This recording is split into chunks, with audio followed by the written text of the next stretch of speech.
Jeffrey Epstein, and there are lots of people like Jeffrey Epstein to help the elite coalesce together through blackmail by engaging in acts of transgression. They're all just the playthings of the elite. They're just puppets of the elite. They're just paid actors. They're literally paid actors. And he was working for Mossad, MI6, as well as Russian intelligence, the KGB. The elite of Europe and Russia and Ukraine and America, they're all friends. They go to the same parties. Their children go to the same schools. They're probably intermarried with each other. So that's really how the world works. They think that they're above everyone else. They think they're untouchable. So they just speak their minds freely. If you dig deeper into Jeffrey Epstein, what you'll find is a lot of transgressions, both sexual. These emails, they're being released, and they're really enlightening, and they really illuminate for us how power works. So I will give a structural overview of what these emails reveal to us, okay? The first thing it reveals to us is that all these people in power, the elite, they're all friends with each other. So in public, the Democrats and Republicans, they can be fighting each other. But in reality, they go to the same schools, they go to the same parties, they're just friends with each other. So what you're seeing in public, the sort of like political struggle in public, it's all just fake. It's like wrestling. It's reality TV. The elite are all friends with each other. That's the first thing. Second thing that we've noticed about the emails is how cavalier the elite are. They think that they're above everyone else. They think they're untouchable. So they just speak their minds freely. Jeffrey Epstein, he was using Gmail in order to make all these sensitive communications. There's absolutely no operational security. He didn't really care because he believed he was untouchable. And that's how the elite think and behave. They live in a bubble. They think that they control the world, and they're untouchable. So they can do whatever they want. And all that matters is staying within this bubble, staying close to each other. The third thing I will say is that these emails don't tell us, but we can assume that there are many layers of networking among the elite. So Jeffrey Epstein, why was he so popular among the elite? Well, first of all, he was just a friendly guy who did a lot of networking and was able to bring the elite together. But if you go to Epstein Island, you will find that there's a temple there that's almost designed for ritual sacrifice.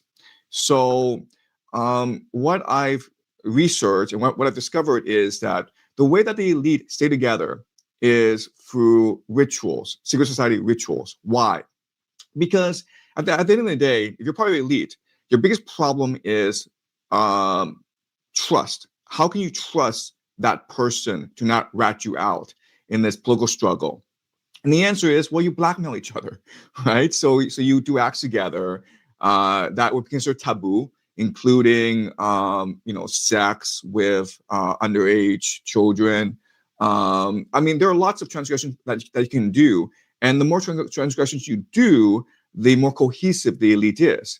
So unfortunately, if you dig deeper into Jeffrey Epstein, what you'll find is a lot of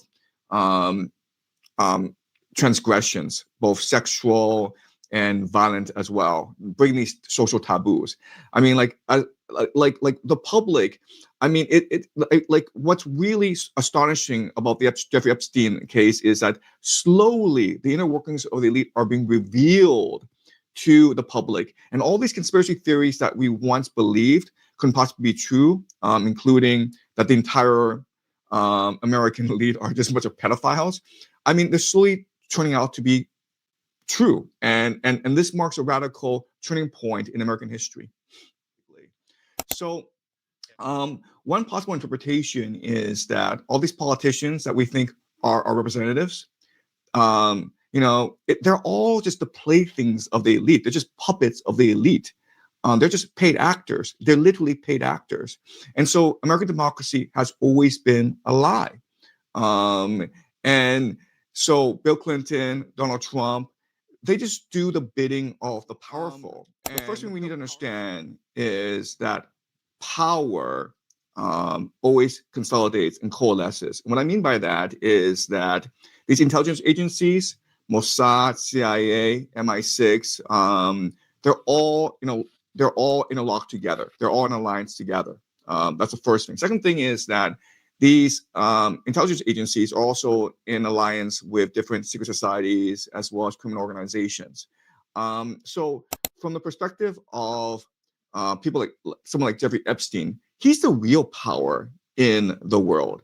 And that's why he thinks that he can dictate foreign policy to everyone. Okay, so I don't think Jeffrey Epstein was actually a spy. I think Ghislaine Maxwell, his girlfriend, was actually the spy. And one good piece of evidence for that is that Ghislaine Maxwell's father, Robert Maxwell, was a notorious spy. And he was working for Mossad, MI6, as well as Russian intelligence, the KGB.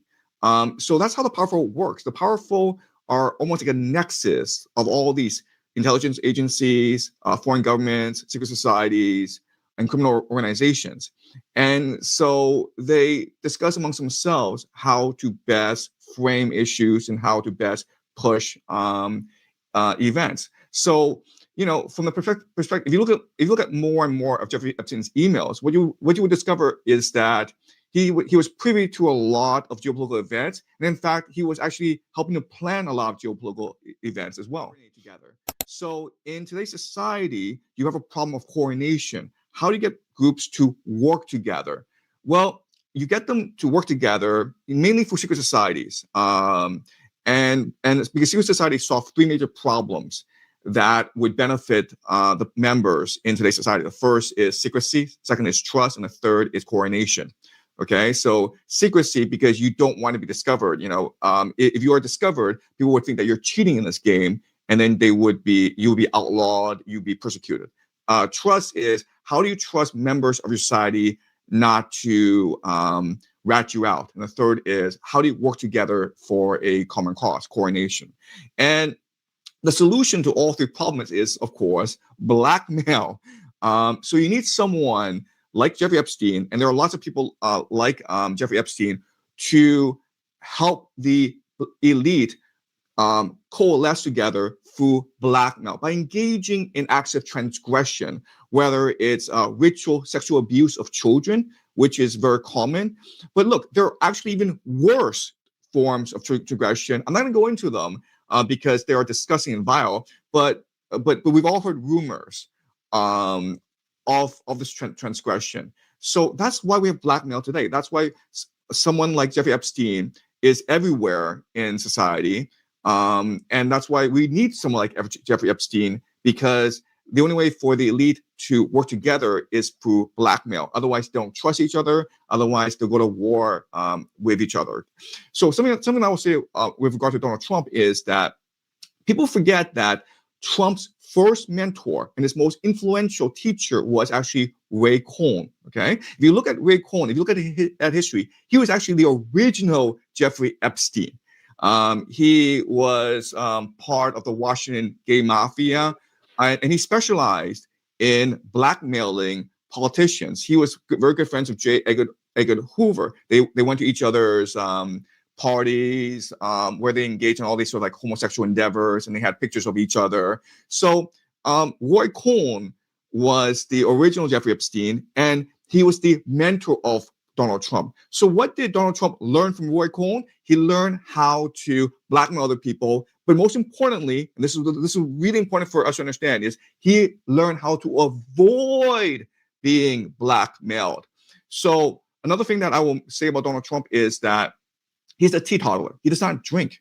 This is really weird because we've known him as a playboy ever since the 1980s, and he's always dating these beautiful women. He's always throwing these lavish parties. He's always hanging out with the most famous, the most wealthy, and he himself, even though he's organizing his parties, does not touch alcohol or drugs. Why? Because he learned from Roy Cohn. That's how they get you. Okay. The worst thing that can happen to you is blackmail. So I guarantee you These emails are coming out. There's no dirt on this guy. If there was any dirt on this guy, Donald Trump, we would have seen it in 2016 or 2020 when the elite spent $6 billion to get rid of Donald Trump.